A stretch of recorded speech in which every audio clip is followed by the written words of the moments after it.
1966 کی گرمیوں میں امریکہ ایک ایسی جنگ میں پھنس چکا تھا جسے وہ نہ تو جیت سکتے تھے اور نہ ہی دشمن کو سمجھ پا رہے تھے۔ یہ ایک مختلف قسم کی جنگ تھی جس میں ایک بہت بڑا داو لگا ہوا تھا۔ امریکیوں کے لیے یہ جنگ کمیونزم کے خلاف تھی، جبکہ ویتنامیوں کے لیے یہ جنگ صدیوں کی غلامی سے آزاد ہونے کے لیے تھی۔ اس مشکل وقت میں ویتنامیوں کی قیادت ایک ایسے شخص کے پاس تھی جو ان کو آزاد کرانے کے لیے کسی بھی حد تک جا سکتا تھا۔ ویتنام کے لوگ اسے پیار سے انکل ہو کہتے تھے، جبکہ باقی ساری دنیا اسے ہو چی من کے نام سے جانتی تھی۔ ہو چی من کا کہنا تھا کہ آزادی اور حریت سے بڑھ کر کوئی چیز قیمتی نہیں، لیکن ہزاروں ویتنامی، فرانسیسی اور امریکنز ان سے بہت نفرت کرتے تھے، کیونکہ ہو چی من ایک بہت ہی تلخ جدوجہد کے حامی تھے جو کہ تقریباً 25 سے 30 سال تک دنیا کے مختلف طاقتوں کے خلاف ویتنام میں چلی۔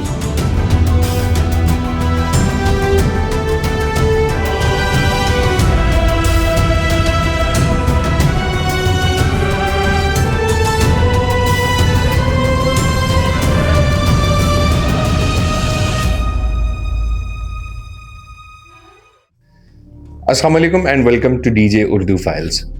دوستوں، 1919 میں فرسٹ ورلڈ وار کے 4 سال بعد جنگ جیتنے والے ممالک نے ورسائی پیلس میں ایک امن کانفرنس منعقد کی، اور وہ اس دنیا کے مستقبل کے بارے میں بات کرنا چاہتے تھے جسے انہوں نے خود تباہ کیا تھا۔ فرانسیسیوں نے 19ویں صدی میں ویتنام پر قبضہ کر لیا تھا، اور فرانس کی ویتنام پر قبضے کے دوران ہو چی من پیرس جا کر چھوٹی موٹی نوکری کر کے اپنا ٹائم گزارنے لگے تھے۔ اسی دوران پیرس میں امن کانفرنس ہوئی۔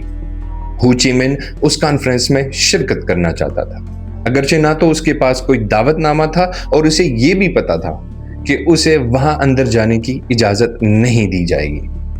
اس نے اس وقت کے امن کانفرنس میں ایک اپیل کی کہ ویتنام کے لوگوں کو آزاد کر دیا جائے، اور وہاں پر جو نئی آبادیاں بسائی جا رہی تھی غیر قانونی طور پر، اس کو ختم کر دیا جائے۔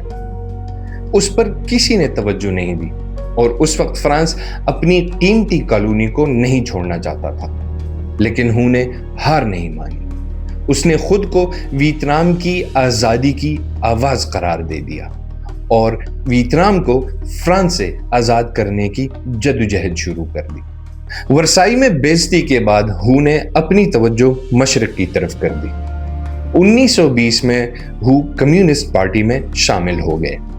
وہ کہتے تھے، ہم نہ صرف مظلوم ہیں بلکہ بے رحمی سے ہم پہ اذیت کی جا رہی ہے۔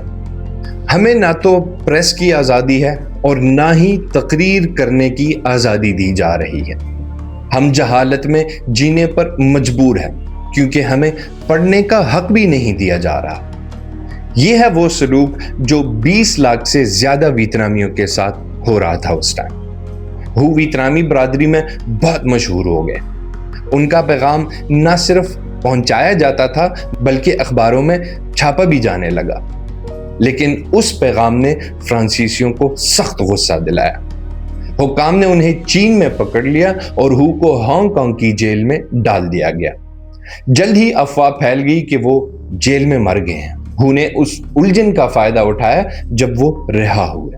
وہ صحیح موقع کا انتظار کرنے لگے۔ 1941 میں ایک بار پھر جنگ شروع ہوئی جسے سیکنڈ ورلڈ وار کہا جاتا ہے۔ فرانس نازیوں کے ہاتھوں گھر چکا تھا۔ ویتنامی کالونی جرمنی کے اتحادی جاپان کے قبضے میں چلی گئی تھی۔ ہو چی من اب تقریباً 51 سال کے تھے۔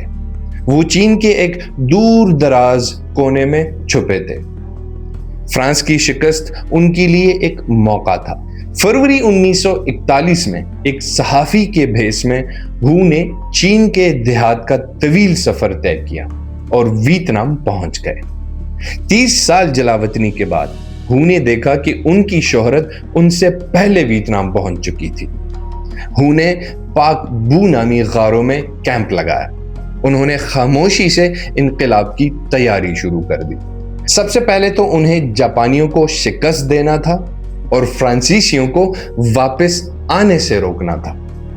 ہو نے کسانوں پر انحصار کیا کیونکہ ویتنام میں 93% لوگ کسان تھے اس وقت۔ 1 سال کے اندر اندر انکل ہو کے ہزاروں حامی تیار ہو گئے۔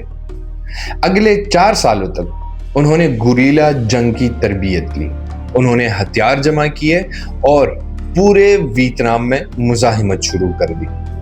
ہو چی مین اور اس کی گوریلا آرمی نے جاپان کو ویتنام سے باہر کر دیا اور ورلڈ وار 2 کے آخر میں 2 ستمبر کو جاپان نے ہتھیار ڈال دیے۔ جنگ ختم ہو گئی۔ اب ہو چی مین کو لگا کہ اب وقت آ گیا ہے، ہمیں ہنوئی میں مارچ کرنا ہے اور نئی قومی حکومت کا پرچم بلند کرنا ہے۔ چنانچہ 2 ستمبر کو ہو چی مین نے ایک سادہ خاکی سوٹ اور چپل پہنی۔ انہوں نے وہ مشہور تقریر کی جس میں انہوں نے ویتنام کی آزادی کا اعلان کر دیا۔ انہوں نے کہا کہ تمام انسان برابر پیدا ہوئے ہیں اور ویتنام کے لوگوں کو بھی باقیوں کی طرح آزادی کا حق حاصل ہے۔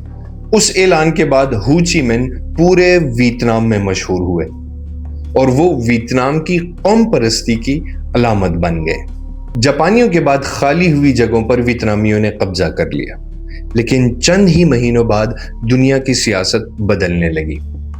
جمہوریت کے لیے سب سے بڑا خطرہ سمجھنے والا ہٹلر مر چکا تھا اور اب اسٹالن نے ان کی جگہ لے لی تھی۔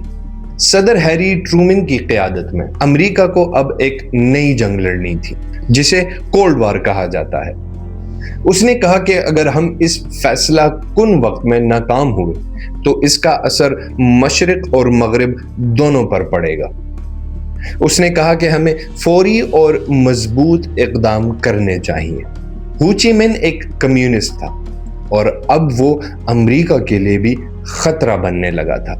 فرانس اپنی ویتنامی کالونی پر دوبارہ قبضہ کرنا چاہتا تھا۔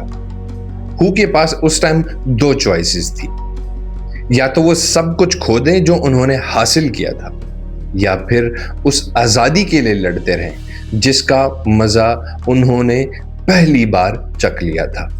دسمبر 1946 میں ویتنامیوں نے ہائی فونگ کی بندرگاہ پر فرانسیسیوں پر حملہ کر دیا۔ ویتنامیوں کے پاس فرانسیسیوں جیسی طاقت، پیسہ یا ایئر فورس نہیں تھی، لیکن ان کے پاس انکل ہو کا دیا ہوا حوصلہ تھا اور اسی نے بہت بڑا فرق پیدا کر دیا تھا اس وقت کی لڑائی میں۔ ویتنامیوں نے زمین اور جنگل کو اپنے فائدے کے لیے استعمال کیا اور وہ چھپ چھپ کر فرانسیسی فوج پر حملہ کرتے تھے اور ان کے لیے جنگل میں مختلف جال بچھانے لگے۔ اور جب فرانسیسی کمزور ہوتے تو ویتنامی ان کے ہتھیار چرا لیتے۔ یہ وہی ہتھیار تھے جو امریکہ نے چھپ کر فرانس کو دیے تھے تاکہ وہ دوبارہ سے ویتنام پر قبضہ کر سکے۔ اس وقت امریکہ فرانس کی جنگ کا تقریباً 80% خرچہ اٹھا رہا تھا، لیکن یہ ہو چی مین اور ویتنام کے لوگوں کے لیے کوئی بڑا چیلنج نہیں تھا۔ ہو چی مین کے بارے میں ویتنامی لوگ کہتے ہیں کہ انہوں نے ویتنام کی آزادی کے لیے اپنا سب کچھ قربان کر دیا تھا اور اس قربانی کے بدلے اس نے ویتنامیوں سے صرف ایک چیز مانگی، وہ تھی وفاداری۔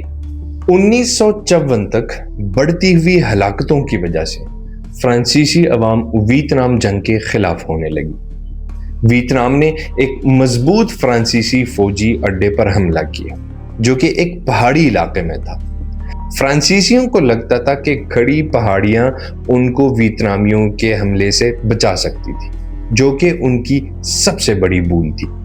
مارچ 1954 میں ویتنام کی فوج اپنی بھاری توپوں کے ساتھ پہاڑی پر چڑھ گئی۔ انہوں نے دن رات بمباری کی۔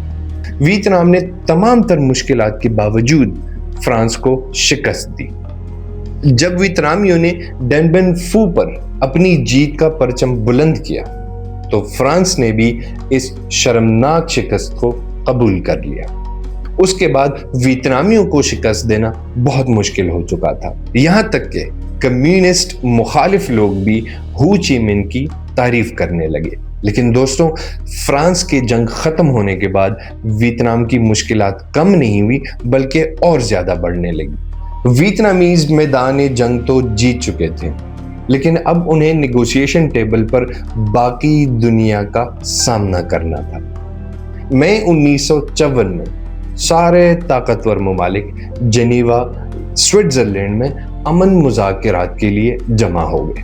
مہینوں کی نیگوشیشنز کے بعد ویتنام کو 2 حصوں میں تقسیم کر دیا گیا، جس سے ویتنامیز بالکل خوش نہیں تھے۔ مغربی طاقتیں جو اس وقت کانفرنس کو چلا رہی تھی وہ کبھی بھی کمیونسٹ ہو کو پورا ملک نہیں دینا چاہتی تھی۔ اس کے بجائے انہوں نے شمالی ویتنام ہو کے حوالے کر دیا، جبکہ جنوبی ویتنام ایک ایسے حکومت کو دیا گیا جو کہ اس وقت امریکہ کی کٹ پتلی تھی۔